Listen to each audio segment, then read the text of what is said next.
Assalamualaikum warahmatullahi wabarakatuh. Salam sejahtera buat kita semua. Salam, Om Swastiastu, Namo Buddhaya, salam kebajikan. Balik lagi di channel YouTube Afif Safif, pakar bola mengomentari sepak bola dengan kebahagiaan. Sebahagia kita sudah melihat Garuda Calling ya pemain-pemain yang masuk DSP, dan sebahagia kita tetap merayakan, menikmati, enjoy the moment juara yang diraih oleh Barcelona, treble winner domestik karena agak susah buat treble, agak susah juga ternyata dalam satu musim mendapatkan satu trofi pun. Nah, itu dia ya. Dan hari ini gue akan bahas seputar tentunya transfer khususnya La Liga nih karena Real Madrid itu udah pasti ada TAA, udah pasti ada back Benfica, back sebelah kiri. Lalu juga akan ada pemain-pemain baru lagi, Florian Wirtz juga yang kabarnya akan pengen direkrut, diajak karena mengingat pelatih baru dari Real Madrid adalah Xabi Alonso. Dan siapa aja yang keluar dan masuk untuk Real Madrid, dan siapa saja yang akan keluar dan masuk untuk Barcelona, karena susunan plan pemain Barcelona yang akan dikeluarkan itu udah ada. Tapi yang paling menarik yaitu tentang masa depan Lamine Yamal yang sebenarnya ini masih banyak tanda tanya, karena mengingat di mana Lamine Yamal menginginkan gaji tinggi, bahkan dia pengen menjadi orang yang menjadi pemain gaji tertinggi di Barcelona. Manajemennya pengen kayak gitu, Sejauh ini Lamine Yamal tetap belum membuka suara, tapi manajemen Lamine Yamal pengen Lamine Yamal ini mendapatkan gaji tertinggi di Barcelona. Nah, sementara itu siapa aja yang stay di Barcelona dan siapa yang akan didatangkan oleh manajemen untuk memperkuat Barcelona di musim depan. Oke? Tapi sebelum lebih lanjut, jangan lupa teman-teman gue mengingetin buat absen-absen selalu dimanapun kalian berada yang nonton video ini, semoga semua dalam keadaan sehat walafiat, yang lagi sakit diangkat penyakitnya, yang belum kerja segera mendapatkan pekerjaan, yang lagi sekolah atau kuliah semoga diberikan nilai yang baik, yang bagus sehingga diterima di kantor atau universitas yang kalian inginkan, yang temennya masih nyangkut utang semoga dibayar sama temennya dan yang lagi di luar Indonesia, yang lagi kerja juga tetap semangat, sukses, sehat selalu buat kalian semua. Dan mau ingetin sekali lagi, buat kalian yang nonton video ini, yang suka video ini tapi belum subscribe, boleh silakan di subscribe minimal ada 50.000 pertama subscriber gue bentar lagi itu karena ada beberapa orang yang nonton tapi belum subscribe. Jadi kalian harus bergabung, join bareng karbol-karbol mania lainnya yang mana pakar bola ini bukan cuma gua yang ngomong terus kalian dengerin, tapi gue juga pengen dengerin apa aja pendapat-pendapat kalian di kolom komentar. Kalian bebas berpendapat, berargumen, beropini, karena negara kita adalah negara demokrasi. Oke?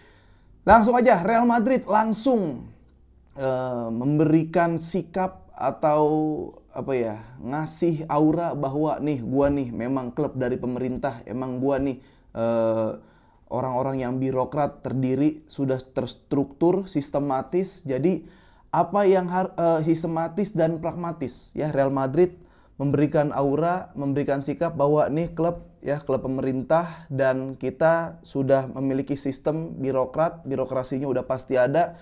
Kita bermain pragmatis, bagaimana caranya kita menang, bagaimana caranya kita mendapatkan trofi, apapun yang terjadi harus kita lakukan. Nah, tapi yang gue happy, gue salut dari PRing atau dari manajemen Real Madrid.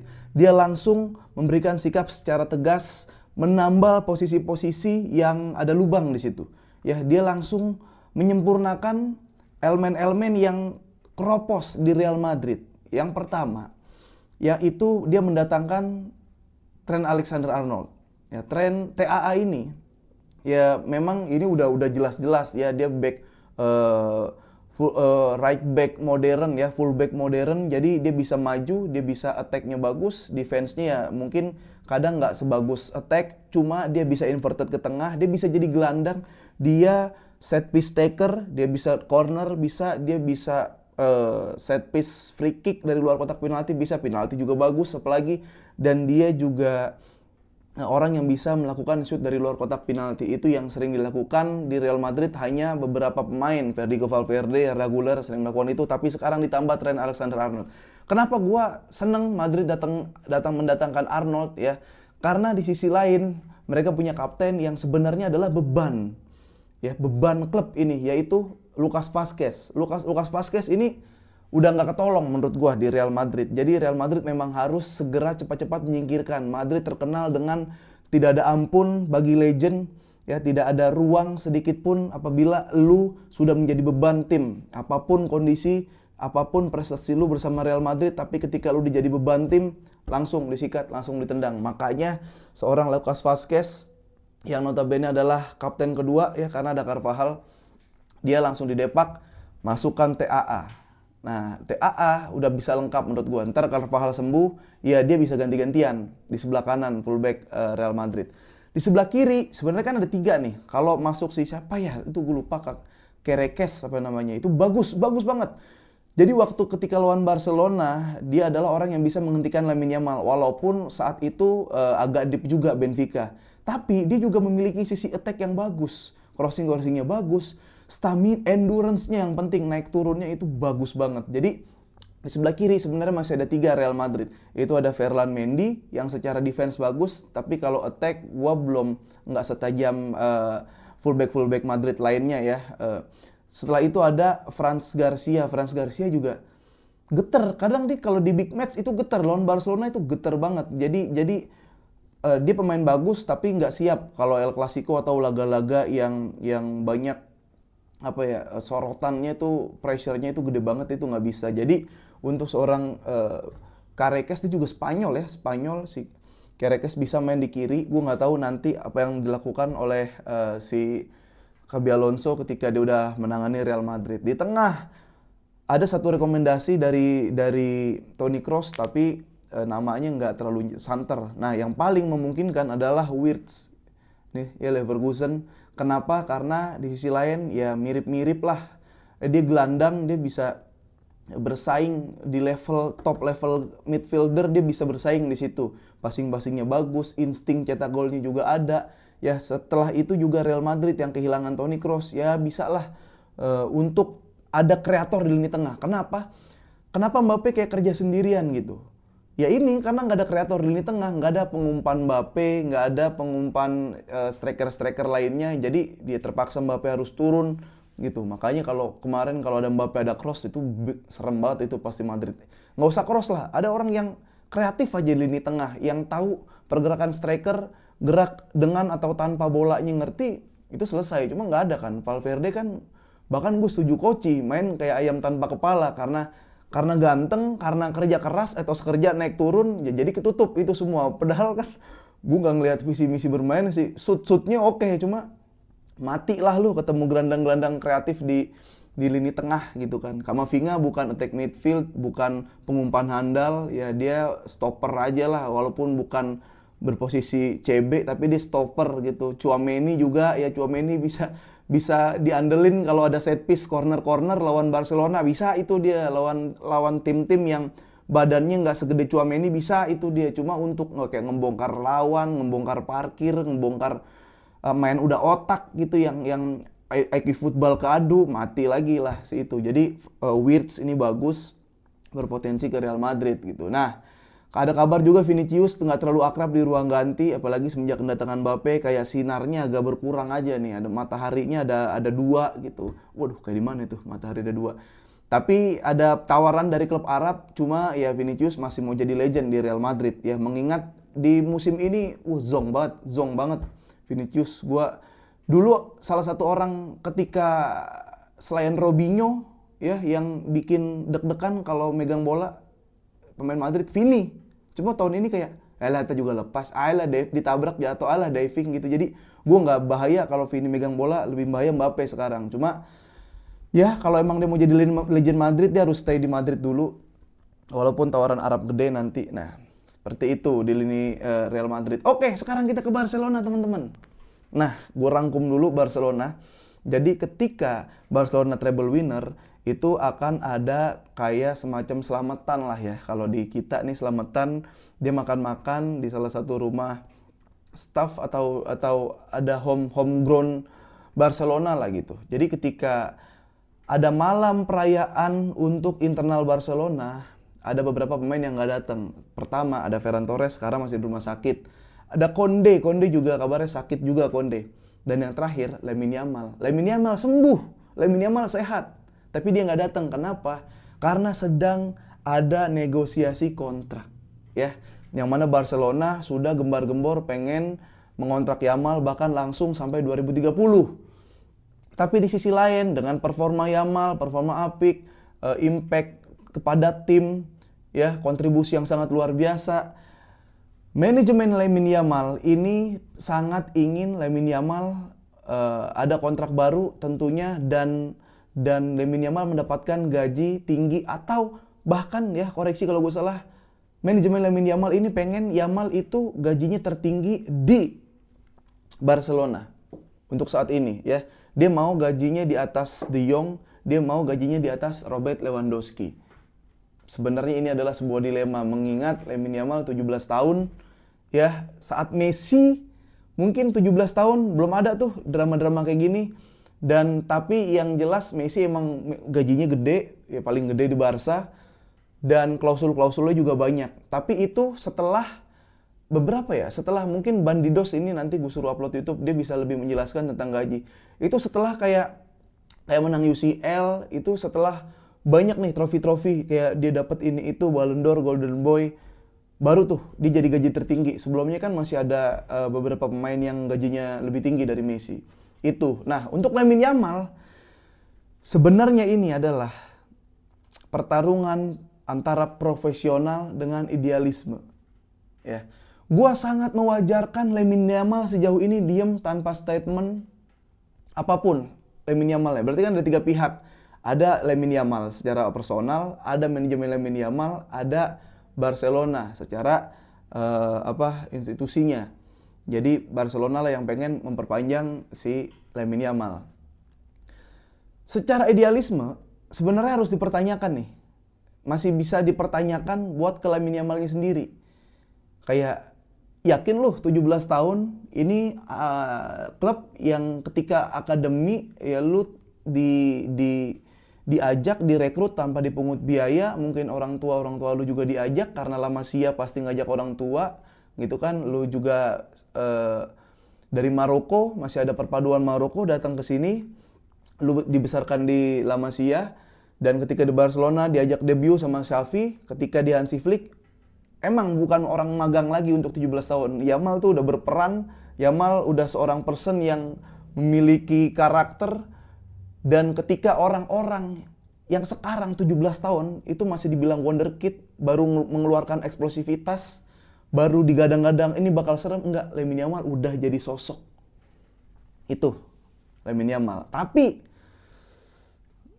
ditanya nih, Lamine Yamal, yakin lu mau, ya, dengan tawaran kontrak baru, yaitu gaji tertinggi di Barcelona? Sementara coba lu mikir dulu, ada gak imbalan yang lu balas buat Barcelona gitu. Walaupun kalau ditanya imbalan lu apa buat Barcelona gitu kan, take and give-nya apa? Ya, dia udah menangin trofi tuh.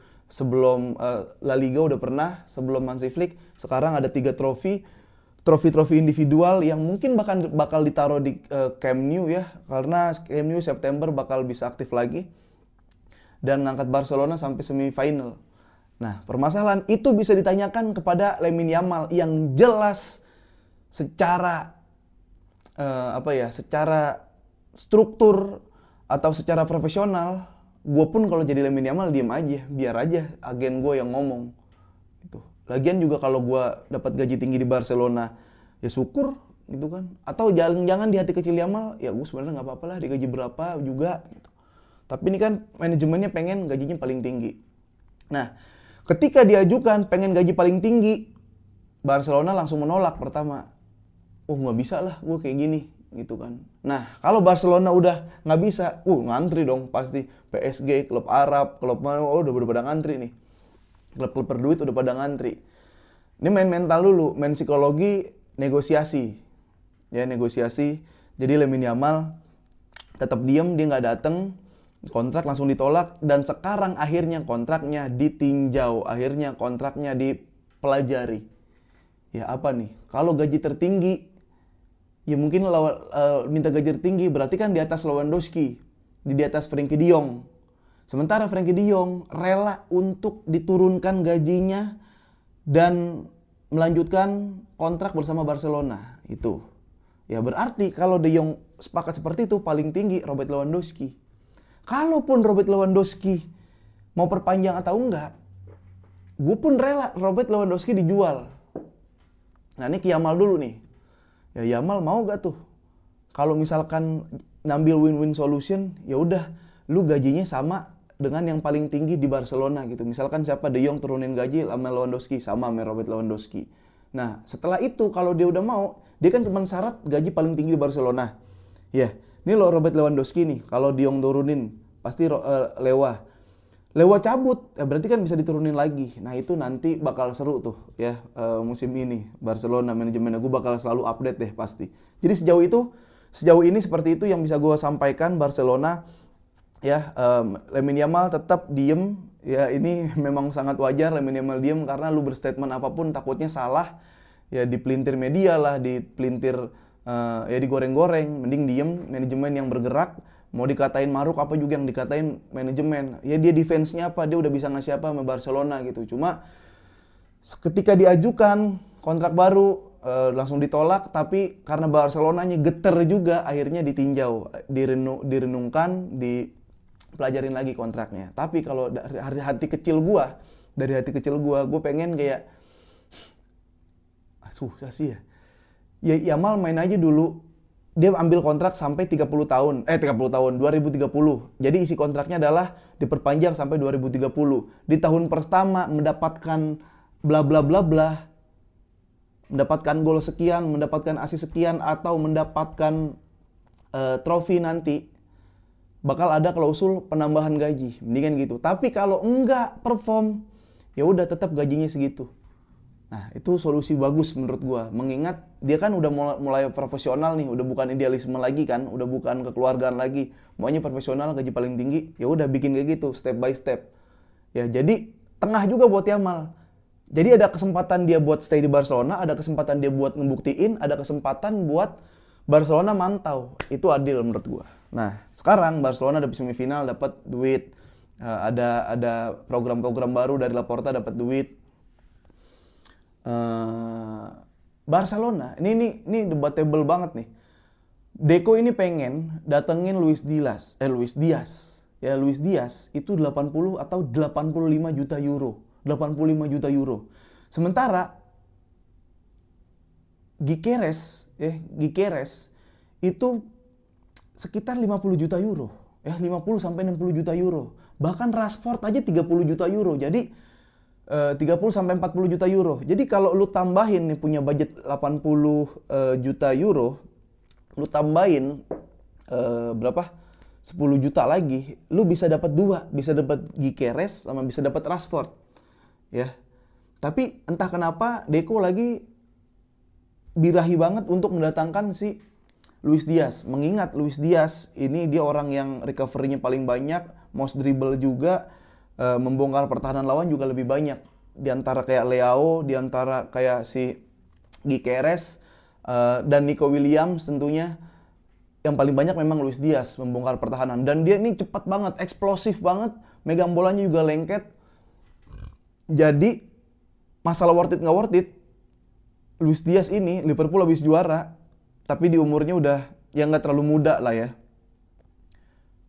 Gue sih kayak di 65 deh, 65-70 lah. 70 tuh udah kalah hitungannya Barcelona, nggak best praise, tapi ya udah nih hitungan kalah. Kalau emang Barcelona lagi ngebet banget, ya udah tuh. Kalau emang lapar mata dapat 70 juta. Kalau 80 gue enggak sih. 80 mendingan Gyökeres sama Rashford atau Nico Williams. Udah, itu di lini tengah. Ya mengingat tadi gue udah baca beberapa pemain Barcelona yang bakal cabut. Christensen udah pasti cabut, gue nggak tahu alasannya apa. Ansu Fati udah pasti cabut, alasannya apa? Hector Ford ada potensi mau di loan, Pablo Torre mau cabut juga kalau nggak dikasih kesempatan atau negosiasi nanti akhir. Lalu juga Iñaki Peña. Ya, ini sebenarnya ada kiper juga menarik nih Barcelona nih. Kita bahas kiper sekarang. Ada Szczęsny, Iñaki Peña, Ter Stegen, sama perekrutan kiper baru. Ya, Joan Garcia. Niatnya adalah Joan Garcia dari Espanyol. Kalau Espanyol nanti degradasi, itu bisa dapatlah 30 juta euro Joan Garcia. Walaupun Espanyol nanti terdegradasi secara save, secara permainan, emang dari rating tuh bagus. Dari rating, save, data dan statistiknya itu bagus Joan Garcia. Tapi gue sih masih penasaran Leo Roman, Mallorca gitu. Nah, bagaimana cara mendatangkan si Joan Garcia? Joan Garcia datang apabila ada satu kiper yang cabut. Yang mana ya Ter Stegen masih perpanjang kontraknya belum habis, Iñaki-nya belum habis, cuma Szczęsny doang yang kontraknya lagi dirundingin. Nah, lu ikhlas gak nih? Ya Szczęsny pergi, Ter Stegen masih ada. Gue sih bingung Ter Stegen kenapa 35 atau 5 sampai 50 juta nggak ada yang mau. Gue bingung tuh Ter Stegen. Kalau disuruh pilih, gue pilih Ter Stegen yang lepas. Kenapa? Karena Szczęsny udah menjadi penyelamat di musim ini. Ter Stegen udah mendapatkan apapun sama Barcelona dan sejauh ini ketika diberikan kesempatan agak kurang Ter Stegen. Ya, kita butuh kiper yang mentalnya baja. Kiper yang mentalnya baja. Kiper yang udah pasti cara main Barcelona high defensive line ini udah pasti sering berhadapan 1 lawan 1. Ya itulah Joan Garcia, Leo Roman, satu lagi Dibu, Emi Martinez itu. Ya, jadi kalau ada 2 kiper, satu kiper yang disuruh pergi, gue rela Ter Stegen yang pergi dijual. Ya, Szczęsny stay, tapi kita punya Dibu atau kita punya Leo Roman atau Joan Garcia. Dah, itu aja kira-kira yang bisa gue sampaikan. Kalian mau siapa? Ada info yang kurang gue sampaikan atau ada info baru dari kalian? Silahkan di komen. Terima kasih yang selalu nonton, like, komen, dan subscribe channel YouTube gue. Sampai ketemu lagi di match-match berikutnya. Vamos!